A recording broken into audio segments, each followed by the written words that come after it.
Yo guys, what's going on? Ace is here today with another video. In today's video, we have an article that was posted by one of the BSG members. It is about content creators asking Nikita some questions, and I have not read through this article yet, and I figured this would be awesome for us to just read through this together, see what information we can gather about 12.11, and see if we hear anything about even further into the future. So I really do appreciate all the support on the channel recently. Make sure you guys are smacking a like on the video here today. And if you're new around here, drop that sub below. Let's check out this article, man. So we have the community content creators sent 11 questions collected by Nice Guy. Dude, Nice Guy is an awesome content creator for Tarkov. He has like so much good information right when stuff drops. Awesome guy right there. But collected by Nice Guy, sent to Nikita, who provided several interesting answers about the future of the game and development. Here are the questions, and of course the answers. Enjoy, everyone. So I'm actually excited for this, man. Any information is good information at this point. So topic one, so question one, I guess. Since it's been a few weeks, is there any statement you'd like to give on the general progress of the project and how the team is doing? Right now, we're working on 12.11. Nikita says we are finalizing tasks and getting ready for internal testing. Ooh, this is actually kind of crazy. Now, it depends on when these questions were sent in, but if they were within the last couple days, then we might not be seeing wipe on the 20th if they haven't really tested anything yet. But it seems like everything for 12.11 is done, and that's exciting. We're finalizing tasks, getting ready for internal testing. Everything is going as planned. During the next few weeks, we'll share some information about the upcoming patch. Next few weeks. Like I said, it's very, very crucial on when these questions actually made it to Nikita and when the answers were recorded. Because if this was 2 weeks ago, then few weeks would lead up to next week. So it's very interesting here. So a large part of the team is working on Streets of Tarkov, which we've known that. I think they have over 100 employees, and they've been working on Streets for about 2 years. Obviously, haven't had 100 employees that long, but you guys get the point. And we're already working on the next patch, 12.12, so everything is on track. That line right there might mean that some weapons and stuff might not be ready. So, you know, just pointing that out, it's very, very possible. But that's good to see that they are ready and working on stuff. So, next, topic two, question two. There are several interesting features that haven't been talked about recently and we're curious about. Are these still planned? Gas grenades, CS gas.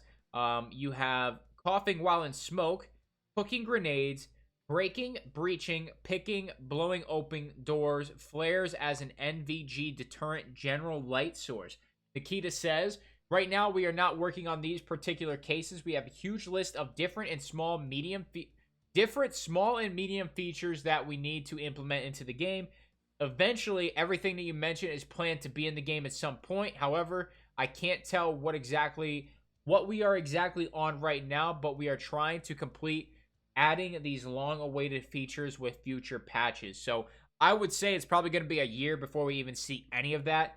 Out of all of them, you know, gas grenades, I don't really care about. Coughing while in smoke, also don't care about. You know, that would actually make smoke grenades usable, but at this point, it's still not really that important.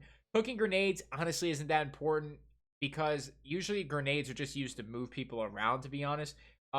Breaking, breaching, picking, and blowing open locked doors. Now, it depends on, you know, how this is really talked about, because if you're blowing open marked room, it's going to be stupid. I feel like if you're going to have a marquee, it's kind of what it's for. But if we kind of go down the route of barred doors can't be blown open, but regular doors can, then that would be cool. I like that. So topic three, new quest. You said recently that you're finished writing at least some of the lore, and based on quest, we'll be seeing daily, weekly, or time quests tied to the lore as well. No, the daily, weekly, and other generated quests will be more about how to earn something in the game. For example, goods, parts, some weapons, reputation, and experience. So they will not be linked to the lore. I like that. I definitely think that is good, and that, you know, put some replayability onto the dailies. And especially for hardcore accounts, dailies are going to be huge. We have topic four, factions. We know they're coming. We know the factions are going to play a big role in EFT. But will there be some form of standing systems with the different factions? Can you become friends with them like you are with traders? It's under question right now. We are working on the scab reputation related to traders, so that's mainly with Fence. So maybe this will be an initial point for us to add some more reputable things related to different kinds of traders and factions, so it's possible. Alrighty. So, future weapons. Is it safe to say that if not all weapons seen in contract wars and hired ops will be coming to Escape from Tarkov in the future? Not every weapon. There are too many of them. honestly, I don't think that's a valid excuse because we have so many fucking guns already in Escape from Tarkov. So I feel like that wouldn't be a problem actually. But we'll select some more of the iconic weapons of these projects and add them to EFT. For some of the weapons, we don't have the required details for modeling. Of course, they can also be modeled in a simplified way, but we need all the internals of a weapon, and every single part must be modeled to properly work in EFT. I like that answer. That's a really solid one. I see something about 12.11 coming up. Question 6. Patch 12.11 is the next major patch expecting to bring factory expansion as well as the first iteration of Scav Karma. How will people playing as different player scavs be able to communicate? Do scavs have their own comms channel like Scav Radio? Communications between scavs is planned to be expanded with the addition of voice lines as in the PMC voice menu. No dedicated radio channel or something for scavs only is planned. That's good. I actually agree with that. So we got topic 7. If you have anything to say about these features, we're eager to get an update. Weapon malfunctions, overheating, custom rigs, replaceable armor plates with more accurate hitboxes. Very interesting. Okay. The first iteration of the weapon malfunction is being done right now. Now, there is already some weapon jams in the game, but you have to, like, basically run the repair the whole way down. Overheating will be added. Okay. Customizable rigs are on hold because they will require a lot of additional work. We have more important features to complete before that. The game cycle, the basic features of the game, for example. Customizable rigs are not a basic feature. That's why we decided to put it on hold and add later. More accurate hitboxes need to come before customizable rigs, for example, because all the armor-related stuff is linked to this task. Alrighty. Seeing maps. So I already see Lighthouse, Suburbs, Town, Terminal here, which is great. I know we're going to see some stuff about Lighthouse probably in this response, unless he doesn't mention it. If he doesn't mention it in this response, I will show you a clip of him saying something about it. But maps. We're insanely excited about new locations and, of course, Streets of Tarkov. So are there any new details you can give us regarding the progress? We'd love to hear about it. If not, we are also curious about any plans for the other locations, Lighthouse, Suburbs, Town, Terminal, Expansions, Factory, or the map-to-map travel trains if you'd like to share any details right now. Long response here. Right now, most of the art team are working on Streets and are doing pretty well with this. We boosted the speed of its production, and we are working and finalizing some of the key elements of the location and slowly getting ready for the optimization progress. That is very nice to hear, honestly. It's going to definitely need optimized. It's going to be the biggest map in the game and probably going to be more resource heavy than reserve. It's a huge undertaking and already contains a lot of challenges. For example, how to properly optimize it and make it run with 40 players in the location at the same time, not just PMC players. There will be even more scavs on this location. So that's going to be crazy. There's probably going to be like 80 entities on the map at like all times. We are also going to need to properly optimize it in a graphical way so FPS is acceptable, and of course the networking works also. So yeah, big thing there. A lot more players connecting with that. We are also actively making the Lighthouse location. There we go. I like to hear that. Right now, we are completing the great... Actually, before we keep going, Lighthouse, I am predicting, is going to be a very small map, and they want Lighthouse out before Streets. So I feel like if they have most of the art team, as you see right here, most of the art team is working on Streets, I feel like Lighthouse is going to have less people in the project because it's a smaller map. I feel like that just makes sense. I feel like it's going to be a nice PvP location, especially since Factory is opening up a little bit more. Right now, we are completing gray boxes. Editor note says gray boxing is the initial phase of level design where you place gray versions of buildings, etc., and graphics on this location. That's referring to Lighthouse. Most likely, it would be out before Streets of Tarkov because we need one more map before the Streets of Tarkov location. Factory expansion is nearly done and is almost completed. I would say it's probably further than that based on the images we saw. The initial basic part of the game are the locations, and we need to complete the game cycle in terms of finishing these locations first. Streets of Tarkov will contain unique extracts and unique gameplay features, unique and special to this location. So it's like it's basically a new gaming experience.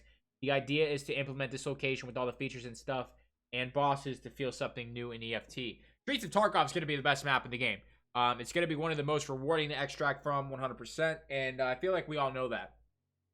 So, we got a couple more here, 9, 10, and 11. What are your current thoughts on the gameplay loop of Escape from Tarkov? We know that you have many new features planned, but generally speaking, do you think the day-to-day play roughly represents what the game will look like around launch, or will it be much different? It's going to be way different. I can tell you that much. Just knowing how much change is going to be implemented in the EFT. It'll be different, of course, but right now it's in testing. Although not everybody understands this, and they say it's not a test; it's already a completed game. That's a really good response, and it's very accurate. It will change. It will be played differently because we have game-changing features coming. For example, weapon malfunctions will change the game. The ability to be knocked out in unconscious state will make changes on how the game is played. And this is only 2 of them, perhaps 10 or even more big game-changing features. So 100% the game will be played differently. Not differently entirely, but it will be harder and it will be more hardcore. And yes, it will be different. I love hearing that.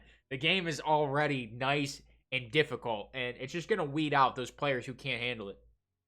Right now, we don't exactly have such a thing as a gameplay loop because currently it's more of a wipe-to-wipe loop.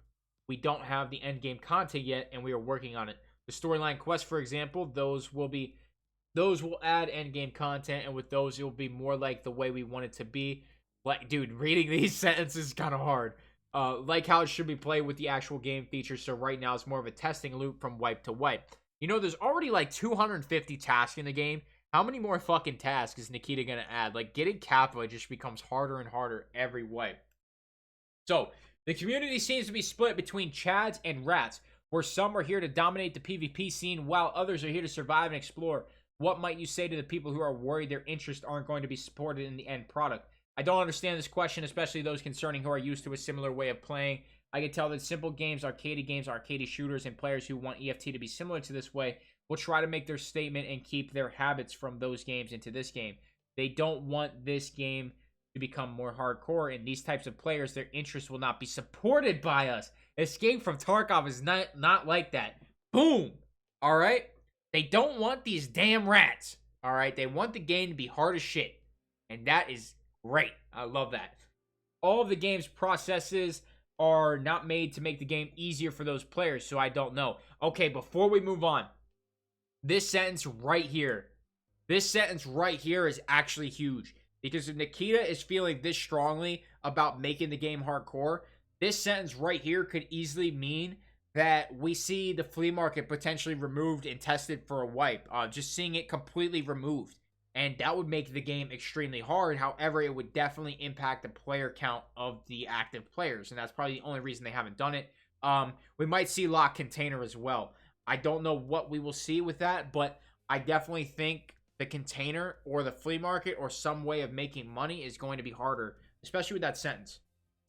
So I don't know. I don't like the metas, which we already knew. Nikita does not like metas. I want metas to go away from Tarkov, especially stuff that gives you an advantage or disadvantage, built or unbalanced stuff in the game.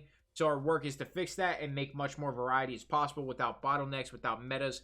So to have this one and only advantage, you must create many advantages. You must earn them with your skill and your intellect and the ability to pinpoint and learn the details of the game and take this information and make this your advantage. So this is the general idea of the game. I've been saying this for a long time.